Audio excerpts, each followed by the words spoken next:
Assalamualaikum warahmatullahi wabarakatuh. Yang terhormat Bapak Rodik selaku dosen dari mata kuliah pemrograman dasar.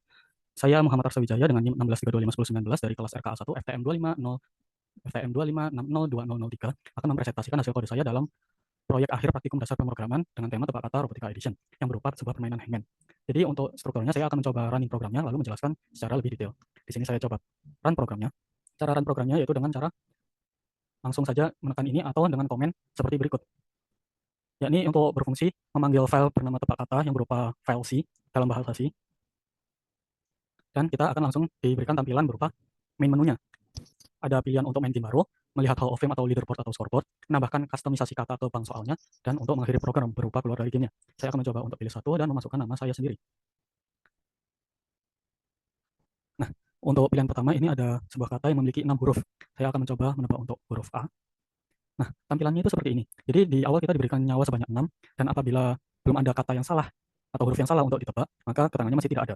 Di sini juga masih ada tampilan hangman-nya atau hanya tiangnya saja sebenarnya, dan ada display untuk katanya yang ditandai dengan 6 underscore, berarti ada 6 huruf dalam kata tersebut. Apabila salah, maka si hangman-nya akan bertambah bagian, yaitu bagian kepala mulai dari atas hingga bawah, kepala sampai kaki. Lalu nyawanya berkurang. Kenapa? Karena saya salah. Sebelumnya nyawa totalnya hanya 6, berkurang 1 menjadi 5. Dan kata yang salah, maksud saya huruf yang salah, itu akan ditunjukkan pada bagian salah ditebak. Saya akan mencoba huruf E. Nah, apabila huruf yang dimasukkan itu benar, maka akan tertera huruf E ada di kata. Bagian hangman-nya tidak bertambah, huruf E-nya muncul di bagian underscore kata, nyawa kita tetap, bagian salah ditebaknya tidak memasukkan huruf E-nya, dan kita dapat melanjutkan permainan. Apabila saya menebak N, ternyata benar. Apabila dalam satu kata ada dua huruf yang sama, maka dia akan langsung memasukkan kedua-duanya. Jadi tidak harus memasukkan satu persatu. Apabila kita memasukkan R, maka tampilannya seperti itu, dan apabila memasukkan U, tampilannya seperti itu, dan apabila memasukkan O, tampilannya kita menang. Dengan tampilan selamat, kamu menebak kata neuron, yang mana itu sesuai dengan isi yang sudah dimasukkan pada template kode sebelumnya. Untuk perhitungan skornya itu dihitung dari banyaknya nyawa yang tersisa, dikali 100, dan ditambah 6. 6 ini dari jumlah huruf yang ada pada kata tersebut. Maka akan didapatkan skor sebanyak 620. Nah, untuk merekam jejak skornya, kita hanya perlu untuk memilih huruf Y. Karena apakah skor ini layak masuk Hall of Fame? Menurut saya layak, karena nilainya tinggi. Jadi saya akan memilih Y. Nah, bagaimana cara untuk melihat skor kita atau historinya? Itu dengan memilih pilihan kedua. Nah, di sini tertera di bagian Hall of Fame ada ranknya saya, yaitu rank pertama karena baru pertama kali main di bagian ini, dengan namanya, skor yang didapatkan, dan juga tanggal mainnya. Nah, saya ingin memasukkan kata custom sendiri. Jadi saya tidak mengikuti istilahnya library yang ada atau yang sudah dideklarasikan di bagian template, tapi ingin memasukkan kata sendiri. Maka saya akan memilih pilihan menu menambahkan kata kembang, yaitu ketiga. Simpel saja, saya akan memasukkan AI atau Artificial Intelligence. Nah, di sini ada keterangan mengecek bank kata, binary search. Jadi dia akan menjalankan fungsi binary untuk mengecek apakah kata ini sudah ada atau belum. Kalau misalnya kata tersebut belum ada, maka si kode programnya akan menyisipkan kata yang baru tersebut ke dalam posisi yang berurutan sesuai dengan nilainya. Dan bank kata sekarang berisi AI, algoritma motor, neuron, robotika, dan sensor. Itu merupakan semua kata yang ada di hangman tersebut. Lalu kita akan coba lagi main game baru. Misalnya namanya Wijaya. Nah, 8 huruf. Apa yang terjadi apabila kita salah? Saya akan mencoba asal. Oh, ternyata benar. Saya akan mencoba di. Nah, ini tidak harus huruf kapital ya. Jadi apabila saya memasukkan huruf Y kecil, tetap terhitung. Akan saya percepat. Nah, di sini dengan tidak sadar nyawa saya tinggal satu, dan hangman-nya hampir sempurna. Tersisa satu kaki saja. Apabila saya salah memasukkan kata ini, misal huruf P, dan tertera bahwa salah, huruf P itu tidak ada, dan nyawa saya langsung berkurang menjadi 0. Apabila nyawanya sudah habis, maka game over atau permainan selesai. Karena kata yang seharusnya benar adalah robotika, yang mana itu sudah ada di library atau di kata bank soalnya. Nah, apabila saya ingin mencoba lagi, saya tinggal memencet satu, misalnya memasukkan nama Arsi. Nah, saya akan coba benar lagi ya. Robotika. Nah, skor saya jelas lebih tinggi dari permainan yang pertama. Saya akan memasukkannya ke Hall of Fame. Apabila tidak dimasukkan, maka dia tidak akan terekam di bagian Hall of Fame. Kita lihat untuk bagian Hall of Fame-nya. Nah, skor yang sebelumnya untuk permainan pertama itu sudah bergeser ke bawah. Sedangkan skor yang lebih tinggi itu ada di atas. Nah, itulah sorting yang digunakan pada kode program ini. Saya akan keluar dulu dan menyelesaikan program, dan akan lanjut ke bagian penjelasan kode. Di sini untuk library yang digunakan, ada library standarnya dan ditambah beberapa library, seperti waktu untuk menunjukkan waktu permainan yang ada pada game. Di sini ada bagian deklarasinya sesuai dengan template, dan ini berisi struct, variable, prototype fungsi, dengan ada tambahan fungsi untuk membenarkan apabila kata yang benar atau huruf yang benar pada kata tersebut tidak akan ikut masuk ke bagian huruf yang salah. Jadi tidak akan ke double atau bertumpukan.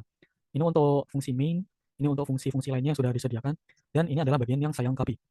Jadi ada beberapa fungsi, cuman yang akan saya bahas adalah yang bagian fundamentalnya. Untuk yang pertama, itu ada perulangan do while. Saya ambil contoh untuk yang ini. Nah, dia akan menjalankan dulu programnya, yaitu berupa switch case, atau pilihan-pilihan. Ada case 1 hingga yang terakhir adalah default, atau tidak valid pilihannya. Nah, apabila sudah terpilih, maka dia baru akan melakukan perulangan. Lalu untuk fungsi yang lainnya seperti while, continue, dan nested loop itu sudah tercantum di bagian sini. Untuk while sudah ada di bawahnya, dan ada juga di fungsi-fungsi yang lain, seperti di bagian loop utama permainannya, agar permainan dapat terus berulang hingga user memasukkan angka 0 untuk mengakhiri. Lalu ada juga untuk perulangan continue. Nah, ini fungsinya apa? Di bagian sini, dia berfungsi untuk bagian linear search atau pencarian secara linearnya, mengecek apakah huruf ini sudah pernah ditebak atau belum. Apabila ini huruf C sudah pernah ditebak, coba huruf lain, maka dia akan mengulang lagi, continue, atau meneruskan bahasa Indonesianya. Lalu ada juga sebuah nested loop. Nah, itu berupa perulangan di dalam perulangan. Jadi, dia akan mengulang suatu program, dan dia akan mengulang program yang ada di dalam program tersebut. Jadi, akan terus-terusan berulang. Lalu, selanjutnya ada parameter-parameter yang digunakan. Misal, di bagian fungsi dan ruang lingkup, misalnya di show Hall of Fame. Nah, di bagian sini itu berfungsi untuk menampilkan papan skor dan juga definisi-definisi yang memenuhi agar dia itu modular. Jadi lebih mudah untuk dimodifikasi dan dia berupa istilahnya seperti package atau paket-paket. Jadi dalam fungsi tersebut ya isinya fungsi untuk menjalankan kode tersebut. Misal untuk Hall of Fame ya hanya untuk Hall of Fame saja. Fungsinya apa? Itu agar modularitas atau memudahkan untuk perubahan kode, pencarian, dan pengeditan. Nah, karena sudah berupa package, maka untuk mencarinya juga lebih mudah dan juga untuk mengubahnya kita langsung mencari saja. Misal dengan Ctrl F saya langsung menemukan ini void show Hall of Fame yang berisikan tampilan dari Hall of Fame itu sendiri yang akan menampilkan hasil dari fungsi-fungsi yang sudah ada sebelumnya. Lalu karena ini juga berbentuk modular ya, otomatis setiap fungsinya butuh sebuah seperti variabel atau parameter. Nah, apabila menggunakan konsep seperti yang sederhana, kayak langsung memasukkan, itu kan akan memberatkan. Nah, maka akan digunakan sebuah pointer yang biasanya ditunjukkan dengan ini. Nah, misalnya di sini, dia fungsi struct, dan merujuk pada pointer LT. Nah, kenapa menggunakan pointer? Karena dia akan lebih ringan, lebih mudah untuk dipahami, dan lebih mudah untuk dijalankan juga. Karena dia hanya memanggil alamat dari memori yang digunakan, yang sudah dideklarasikan pada baris-baris sebelumnya. Nah, pointer ini hampir digunakan di seluruh fungsi ya, hampir semua. Seperti nah di sini juga ada fungsi untuk upper, yaitu untuk bagian Hall of Fame yang paling atas. Itu merujuk pada struct yang didefinisikan pada bagian sebelumnya juga. Lalu untuk algoritmanya sendiri ada dua tadi, yaitu linear search. Nah, bagian sini yang berfungsi untuk mengurutkan entah itu karakter, entah itu huruf yang dimasukkan oleh user ataupun yang memang sudah ada di dalam program. Nah, fungsinya apa? Itu agar terurut sesuai dengan nilainya. Nah, di sini ada perulangannya juga, fungsinya apa? Itu untuk mengurutkan satu kata demi kata ataupun mendeteksi huruf-hurufnya secara berurutan dan berkelanjutan. Makanya ada perulangan. Jadi tidak hanya satu kali mencoba mencari, tapi berkali-kali. Dan selanjutnya juga ada untuk bubble sortnya sendiri, yaitu dia mengurutkan papan peringkat menurun atau descending berdasarkan poin menggunakan bubble sort. Nah, apabila ada skor yang lebih besar, maka itu yang akan diutamakan. Dan yang diutamakan akan berada di peringkat paling atas. Nah, lalu di bagian tampilan akhir ada ini, to upper. Dia akan menunjukkan ke bagian atasnya. Lalu kalau misalnya di tampilannya seperti ini, kira-kira apa saja kelemahannya? Nah, kelemahannya itu banyak. Sebenarnya ada beberapa yang memang masih saya bingung juga, dikarenakan yang pertama, kenapa bangkatannya harus terurut. Sebenarnya itu bisa saja tidak terurut, tapi itu lebih besar kemungkinannya untuk salah pencarian katanya. Dan juga perurutan itu juga lebih memudahkan program dalam eksekusi. Lalu pada bagian tertentu, seperti bagian ini misalnya, untuk bagian proses. Nah, di sini karena perulangannya pendek, kenapa tidak menggunakan eh, metode yang konvensional, seperti untuk proses yang lain juga di bagian sini. Kenapa menggunakan pointer penelusur berupa aritmatika pointer juga? Kenapa tidak menggunakan misalnya variabel seperti biasanya? Nah, ini supaya pada bagian display atau perubahan-perubahan yang terjadi itu hanya berlaku pada bagian tersebut dan nggak perlu untuk menyalin semuanya, menyalin hasil fungsi maupun tampilan fungsi yang sebenarnya itu lebih panjang dari seharusnya. Jadi itu akan mempermudah kerja dari si compilernya juga, jadi akan lebih ringan dan lebih cepat untuk dikompil. Nah, untuk sortingnya sendiri, nih, menyisipkan kata baru ke posisi yang benar agar bank tetap terurut. Langkah inti dari insertion sort geser lebih besar ke kanan. Nah, bedanya dengan pengurutan biasa, di sini itu mengulang semua array-nya. Jadi walaupun sudah terurut, dia akan tetap mengecek apakah ini sudah benar. Hal ini itu akan bermanfaat sebenarnya, tapi juga terkadang ada sedikit kendala, misalnya komputasinya yang lebih berat juga. Untuk array-array-nya sendiri, itu juga sedikit saya modifikasi karena ada beberapa yang butuh treatment atau bagian khusus.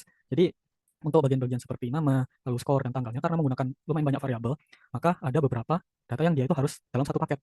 Jadi tidak bisa dipisah-pisah, misal namanya dikirimkan sendiri, lalu untuk skornya dikirimkan sendiri, itu akan menurunkan performa dari si kodenya dan dapat menyebabkan adanya error. Kalaupun misalnya user terlalu cepat untuk memasukkan atau compilernya memang sedikit lemot karena SSD atau SSD-nya lebih downgrade. Lalu kalau misalnya di sini untuk tampilan Hall of Fame-nya kan baru dua, sedangkan pada kode itu ada batasnya. Apa yang terjadi kalau ada batasnya? Maka dia akan full. Bagian yang paling bawah itu akan terhapus dan selanjutnya yang lebih tinggi maka akan tetap di atas. Jadi dia akan mengeliminasi yang terlalu rendah. Sekian saja mungkin kodenya, apabila ada salah kata saya mohon maaf. Sekian kompilasi, demo, dan semua penjelasan saya. Terima kasih atas perhatiannya, dan Assalamualaikum warahmatullahi wabarakatuh.